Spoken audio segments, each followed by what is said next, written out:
A batalha em Kernstown havia chamado sua atenção e o deixara preocupado só um pouco, mas o bastante. Lincoln não sabia o que Jackson pretendia fazer nem qual era o tamanho de seu exército, mas queria o Vale Shenandoah pacificado a qualquer custo. Só então ele liberaria Banks e MC Dovell. McClellan foi obrigado a concordar com essa lógica, e embora fizesse os homens marcharem sobre Richmond imediatamente, ele queria esperar por reforços que tornariam o ataque uma coisa certa. Testando seus conhecimentos de física, num bloquinho como esse, se a força para... Certa. Depois de Kernstown, Jackson recuou para o sul, longe de Banks, e ficou quieto por algumas semanas. No início de maio, pensando que o Vale Shenandoah estava garantido, Lincoln enviou MC Dovell para Richmond e Banks se preparou para se juntar a ele. Novamente, Jackson estava pronto, ele marchou seu exército de um modo totalmente bizarro, primeiro para o leste, em direção a MC Dovell, depois de volta para o oeste, para o vale.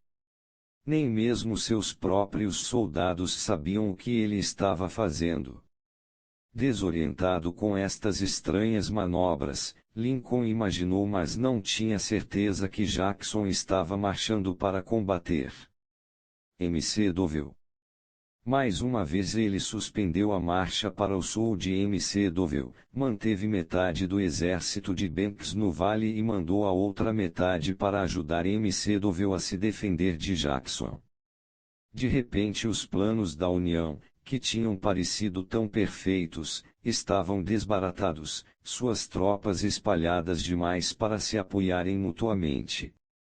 Agora Jackson atacou para valer. Ele se associou com outras divisões confederadas na área e, no dia 24 de maio, marchou sobre o exército da União agora dividido e perigosamente reduzido que restara no vale. Jackson manobrou para seu flanco e marchou em retirada para norte até o rio Potomac. Sua perseguição deste exército disseminou uma onda de pânico por toda Washington. Este agora temido general, comandando forças que parecia terem dobrado de tamanho da noite para o dia, estava seguindo direto para a capital. O ministro da Guerra Edwin Stanton telegrafou aos governadores do norte para alertá-los da ameaça e da necessidade de concentrarem as tropas para a defesa da cidade. Reforços chegaram rapidamente para deter o avanço dos confederados. Enquanto isso, Lincoln, determinado a eliminar Jackson de uma vez por todas, ordenou que metade do exército de MC Dovell seguisse para o oeste a fim de se juntarem na luta para destruir esta peste, e a outra metade deveria retornar a Washington a fim de proteger a capital. McClellan só pôde concordar. Mais uma vez Jackson recuou, mas agora seu plano tinha funcionado à perfeição. Em 3 meses, com apenas 3.600 homens, ele havia desviado bem mais de 60.000 tropas nortistas, dado tempo suficiente ao sul para coordenar a defesa de Richmond e alterado completamente o curso da guerra. Interpretação: a história de Stonewall Jackson no Vale Shenandoah ilustra uma simples verdade: o que importa na guerra, como na vida em geral, não é necessariamente quantos homens você tem ou se está bem abastecido, mas como seus inimigos o veem. Se eles pensam que você é fraco e vulnerável, agem de forma agressiva, o que por si só provoca dificuldades. Se eles de repente pensarem que você é forte, ou imprevisível, ou tem recursos escondidos, eles recuam e reavaliam. Fazer com que mudem seus planos e o tratem com mais cuidado pode, por si só, alterar a guerra. Enquanto luta, algumas coisas estarão fora de seu controle. Você talvez não seja capaz de reunir um grande exército ou defender todos os seus pontos fracos, mas pode sempre afetar as percepções das pessoas a seu respeito. Jackson alterou as percepções da União, Primeiro com seu ousado ataque a Kernstown, que fez Lincoln e McClellan pensarem que ele tinha mais tropas do que na realidade eles não podiam imaginar que alguém seria tão idiota a ponto de mandar apenas 3.600 homens contra uma cidadela da União. Se Jackson era mais forte do que eles tinham imaginado, isso significava que precisavam de mais homens no Vale Shenandoah, o que dividiu as tropas disponíveis para a marcha sobre Richmond. Em seguida Jackson começou a se comportar de forma imprevisível, criando a impressão de ter não só um grande exército mas também algum estranho e preocupante plano. A incapacidade de Lincoln e McClellan de decifrar este plano não os deixou sair do lugar, fazendo-os dividir suas forças para cuidar de possíveis perigos. Finalmente Jackson atacou com ousadia mais uma vez. Ele quase não tinha homens suficientes para ameaçar Washington, mas Lincoln não podia ter certeza disso. Como um feiticeiro, Jackson criou um bicho-papão de um exército que em essência era ridiculamente pequeno. Você precisa assumir o controle das percepções dos outros a seu respeito brincando com as aparências, mistificando e enganando-os. Como fez Jackson, é melhor mesclar audácia com imprevisibilidade e heterodoxia, e agir ousadamente em momentos de fraqueza ou perigo. Isso distrairá as pessoas para que não vejam os furos em sua armadura, e elas terão medo de que exista em você algo mais do que as aparências. Em seguida, se você fizer seu comportamento difícil de entender, só irá parecer mais poderoso, visto que suas ações incompreensíveis chamam atenção, preocupam e despertam um pouco de respeito. Deste modo, você desequilibra as pessoas e elas saem correndo. Mantenha distância, elas serão incapazes de dizer até que ponto você está blefando. Os agressores recuarão. Aparência e percepção. Você é uma pessoa com quem não se deve mexer se tornarão realidade. O verão chegou e as temperaturas estão altíssimas. Confira agora 5 produtos. Realidade. 2. O rei Eduardo I da Inglaterra era um feroz rei guerreiro que estava determinado a conquistar todas as ilhas britânicas. Primeiro ele derrotou os guelhas até a submissão, em seguida voltou os olhos para a Escócia, fazendo cerco a cidades e castelos e arrasando as comunidades que ousavam resistir. Ele foi ainda mais brutal com os escoceses que revidavam, inclusive com o famoso Sir William Wallace, ele os perseguia e os mandava torturar e executar em público. Somente um senhor de terras escocês enganou Eduardo, Robert Bruce, conde de Carrick, de 1274 a 1329, que de algum modo escapou para os remotos redutos do norte da Escócia.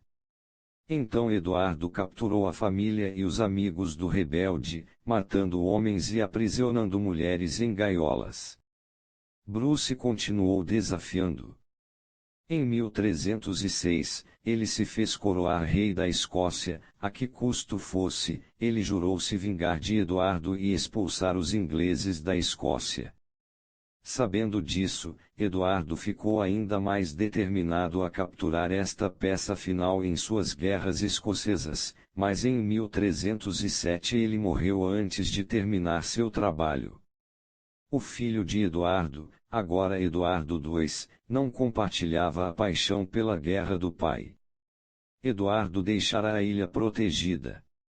O novo rei não precisava se preocupar com a Escócia, a Inglaterra era muito mais rica e seus exércitos eram bem equipados, bem alimentados, bem pagos e experientes. De fato, suas guerras recentes haviam feito deles os guerreiros mais temidos da Europa. A qualquer momento Eduardo podia colocar em campo um grande exército contra os escoceses, cujas armas e armaduras eram primitivas. Ele estava confiante de que poderia lidar com Robert Bruce. Eduardo II já reinava havia poucos meses quando Bruce conseguiu tomar alguns castelos escoceses conquistados pelos ingleses e queimá-los totalmente. Quando Eduardo enviou forças contra ele, Bruce recusou-se a lutar e fugiu com seu pequeno exército para a floresta. Eduardo mandou mais homens para proteger suas cidadelas remanescentes na Escócia e se vingar de Bruce, mas agora os soldados escoceses de repente começaram a atacar a Inglaterra de surpresa. Com uma enorme mobilidade, estes piratas a cavalo devastaram os campos ingleses ao norte, destruindo plantações e gado. A campanha inglesa na Escócia tinha ficado muito cara, então ela foi suspensa, mas anos depois Eduardo voltou a tentar. Desta vez, um exército inglês penetrou mais fundo na Escócia, mas de novo, reagindo, os piratas cavalgaram para o sul até a Inglaterra, causando ainda mais estragos em fazendas e propriedades. E na Escócia mesmo, o exército de Bruce queimava as safras de seus próprios conterrâneos, deixando aos invasores ingleses nada para comer. Como antes, os ingleses se cansavam de perseguir Bruce, mas era inútil, os escoceses se recusavam a batalhar. Nas tendas e abrigos improvisados de seus acampamentos, os soldados ingleses escutavam as gaitas de fole e cornetas no escuro de noite, ficando impossível dormir. Com fome, cansados e muito irritados, eles logo recuaram de volta ao norte da Inglaterra, só para encontrar suas próprias terras devastadas sem safras nem gado. O moral afundou. Ninguém queria mais lutar na Escócia. Aos poucos, os castelos foram caindo, um após o outro, em mãos escocesas. Em 1314, os escoceses finalmente entraram em combate direto com os ingleses, na Batalha de Bannockburn, e os derrotaram. Foi a perda mais humilhante para Eduardo II, que jurou vingança. Em 1322, ele decidiu acabar com Bruce de uma vez por todas com uma vigorosa campanha digna de seu pai.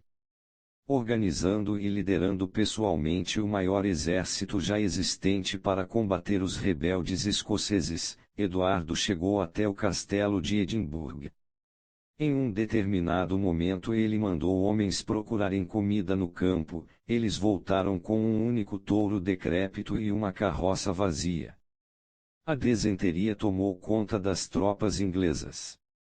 Eduardo foi obrigado a recuar e, ao chegar ao norte da Inglaterra, viu que os escoceses haviam mais uma vez arrasado seus campos ali, e mais totalmente do que nunca. A fome e as doenças acabaram com o resto de seu exército.